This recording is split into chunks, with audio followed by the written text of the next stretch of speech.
A little after 2 o'clock, the body of a white female in her 30s was found severely beaten.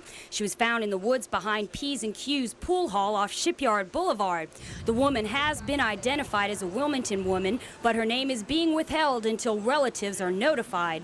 According to Detective Wayne Norris, the Wilmington police had received a call earlier today from the Harnett County Sheriff's Department. A deputy sheriff from Harnett County said he arrested a man earlier today at a truck stop in Dunn. The man reportedly said he had severely beaten a woman from New Hanover County. The suspect, Ronald Sheldon Thomas, is from Lewisburg, Tennessee. He says he picked up a woman last night at a tavern in Wilmington. He says she is not his girlfriend and no one else is involved. Police are now taking a first-degree murder warrant to Harnett County to arrest Thomas. We did find a young lady, a white female, in the woods about 50 yards inside the woods. She was nude, no clothes at all. She had been severely beaten about the body. Friends of a Wilmington woman missing since last night were at the scene and wanted to identify the body. There were drag marks and blood leading into the wooded area, but police do not know if the woman died before or after she was taken into the woods. A New Hanover County medical examiner says the body will be taken to Jacksonville for an autopsy tomorrow. Police found the white female in the wooded area behind P&Q's pool hall off Shipyard Boulevard. The woman has been identified as Talana Krueger of Wilmington. Witnesses say she was at Parkview Bar on Carolina Beach Road last evening. Friends of the victim said that Ronald Thomas came into this bar last night, drank a few beers, asked for some directions, and then offered to give the victim a ride 2 blocks down the street. None of her friends heard from her again. Earlier today, Wilmington police received a call from the Harnett County Sheriff's Department. A deputy had arrested Ronald Sheldon Thomas of Lewisburg, Tennessee. He was at a truck station in Dunn. The suspect said he had severely beaten a woman in Wilmington and gave the location of where he left her.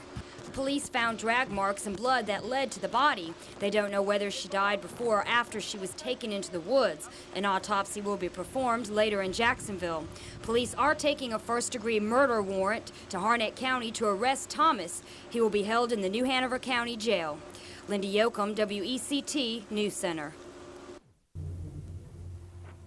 It took the jury 3 hours to find Ronald Shelton Thomas guilty of first-degree murder with malice, premeditation, and deliberation, guilty under the felony murder rule, as well as guilty of a first-degree sex offense charge. Defense attorneys asked the judge to allow the jury to consider a second-degree murder charge, but the judge ruled the evidence proved the victim, Talana Krueger, did not consent. The parents of the defendant left the courthouse speechless, avoiding our camera as they made their way to their car. The victim's friends couldn't offer much more in words as they left the courtroom after hearing the guilty verdict.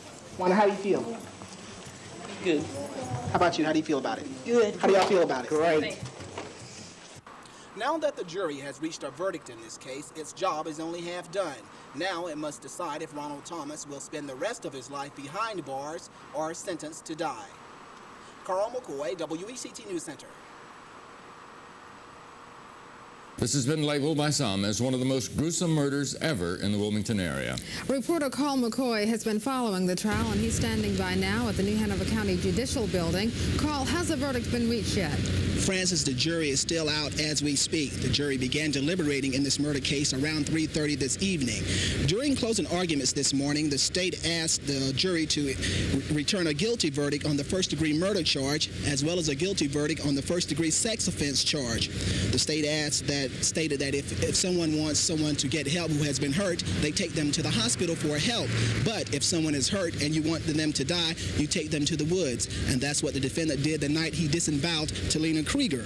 Meanwhile, the defense argued that Ronald Thomas did not kill with malice and premeditation. He's been characterized as a man who was enraged. He had a lot on his mind the night he entered the bar where he first met Talana Krueger. The state is asking for the death penalty in this. Ken, Fran? Well, Carl, the prosecuting and defense attorneys argued over a second-degree murder charge. What was that all about? Well, Francis, the defense asked the judge to allow the jury to consider a second-degree murder charge based on the theory that Talana Krueger consented. The state argued that she did not consent to this. In fact, when she was first touched by the defendant, she slapped him in the mouth, knocking out 2 of his teeth. The judge then ruled that the jury can return a not guilty verdict, a verdict of guilty on the first-degree murder based on malice, premeditation, and deliberation, guilty on first-degree murder based on the felony murder rule, and guilty on first or second-degree sex offense case. Now, if the jury reaches a guilty verdict in this case, that same jury will decide if the defendant will spend the rest of his life in jail or be sentenced to die. Fran, Ken? Okay, Carl, thank you very much for that report. A great sigh filled the courtroom as the double life sentence for convicted murderer Ronald Thomas was read out in New Hanover County Superior Court. The jury of 7 men and 5 women voted unanimously on the 2 life sentences. The jury could have sentenced Thomas to die for the brutal murder which left the victim disemboweled. Thomas wiped tears from his eyes as he told the jury he knew in his heart he didn't mean to do what he did, and he was asking them to give him a second chance. Thomas was given a chance to live, but the victim's friends felt Thomas didn't deserve a second chance on life. I'm not happy with it at all. He should die, just like she did. If he ends up in Central, Nobody gave her he'll get what's coming to him there. What do you think about it? How do you feel? I feel that they did wrong. Just they should put him away. Ronald Thomas will be taken to Central Prison in Raleigh to start serving his double life sentence. He will eventually be eligible for parole. Carl McCoy, WECT News Center.